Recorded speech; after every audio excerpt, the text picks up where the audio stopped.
Hi guys, welcome back to my channel. I am so excited to kind of go through the books I finished for my 25 books of 2025. Did I finish all of them? No. I think I had like 6 left. Big epics, like not gonna happen. But most of these I'm just gonna go through really quickly.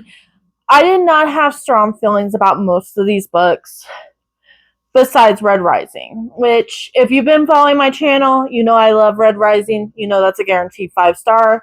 I am adding it to it because it was on the list. But it's not really part of kind of the discussion. But I just wanted to add them to the stack because it looks really good. This is the stack of books we read for this challenge. What I really learned about this 25 books in 2025, like, it is a lot. And to really get the most out of it is you should be always focusing on it, always adding at least one book, if not more, to your TBR. You don't have to make it a surprise at the end of the year. Like, that's not something, like, I kind of followed how Gavin did his, and that just doesn't work for me. I work a full-time job. So that didn't work. So we tried something different. This didn't work either, but I do have better plans for 2026. So as you can see, there's a bookmark in Lightbringer. So you're probably saying, Sonia, are you going to finish it? Yes, I am. Some way, somehow, Lightbringer before the clock strikes 12 is going to be finished. And Dark Age. These were 5-stars, obviously. I don't feel like unless he really butchers the ending of this series, that this will not be my 5-star series. Which would put it like almost right underneath Game of Thrones, which is very impressive. But yeah, I love the journey. It's gonna get a set of videos once I'm done with Lightbringer. I really want to go through each character, not just the plot, but if you just want to know the basic plot, Darrow it's a caste system. Darrow starts as a red, makes it up to gold by infiltrating the golds, causes a bunch of chaos.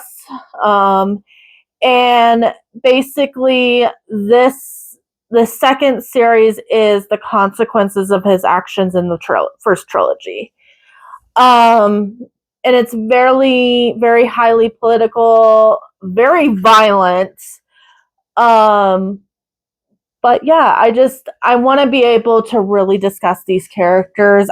There was a lot to these characters, so the characters are not just going to be spoken into like one video. I'm going to separate them out. And then I read A Light from an Uncommon Star. This was just weird. If somebody in the comments just wants to explain this book to me, you're more than welcome to. I got that she was a violin teacher. Got that far. And there's an alien or something. That's all I got for you. I am not quite sure. And then I read The Queen of Night by Alexander Chee. I got 40, 50 pages, and I was like, the writing was not for me. So I DNF'd this book. And then this is such a disappointment. So I read Her Majesty's Royal Coven like maybe a couple years ago, and I loved it. Like, it was a 5-star. This is like a 3 or a 2.5 3-star. And they got rid of a character that I really liked, that I felt like kept this going. And I think this should have been only in one book and not ended it the way, so you didn't have to have it as a trilogy, in my opinion. So I'm getting rid of this book. But I am just gonna pretend Her Majesty's Royal Coven is just a standalone and not a full trilogy. And then I read Hellbent by Leigh Bardugo. I actually just finished this today. This had better character development than the first one. So this is about Alex Stern. She is kind of a poor girl off the streets. She has the ability to see ghosts. She gets the interest from a secret society, either Yale or Harvard, cannot remember. And then shenanigans happen in the first one, and that's really what the second book is. And I like this so much better. I think I gave the first book like a 2 maybe, and I would say like a 3.54. So I will be keeping this series on my shelf.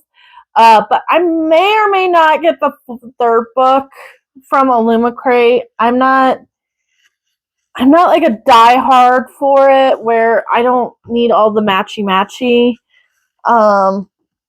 Might try to find it on a D-stash or something. And then I read this weird book too. All these books are weird, okay? Kate Morton's The Clockmaker's Daughter. It's about a clock and like time passing. Very weird. I did not enjoy it. I think it was like a 3-star. But it is getting these books off my shelf, and that is all that matters to this challenge. And then I read Nick by Michael Fair-Smith.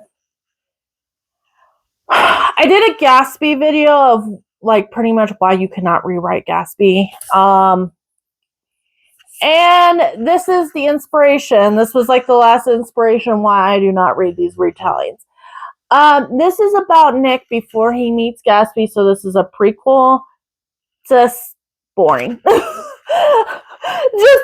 just boring. But yeah.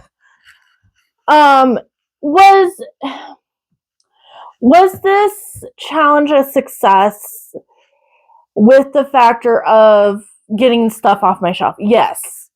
Like getting like 1, 2, 3, 4, 5 books off my shelf is a big, huge achievement. I am so excited to clean off my shelves, get them to where like I'm a lot more excited about my shelves now.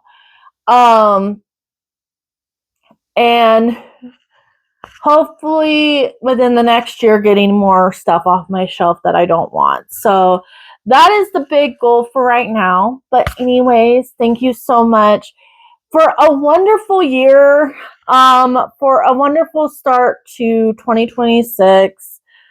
It's been a very hard year. 2025 was a very, very hard year for me.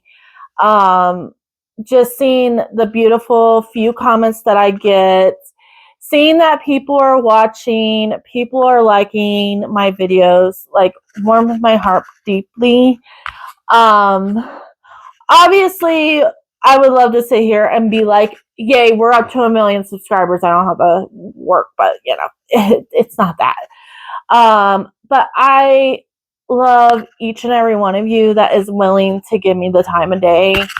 And I will, no matter what, try to be here Thursdays and Sundays for you guys.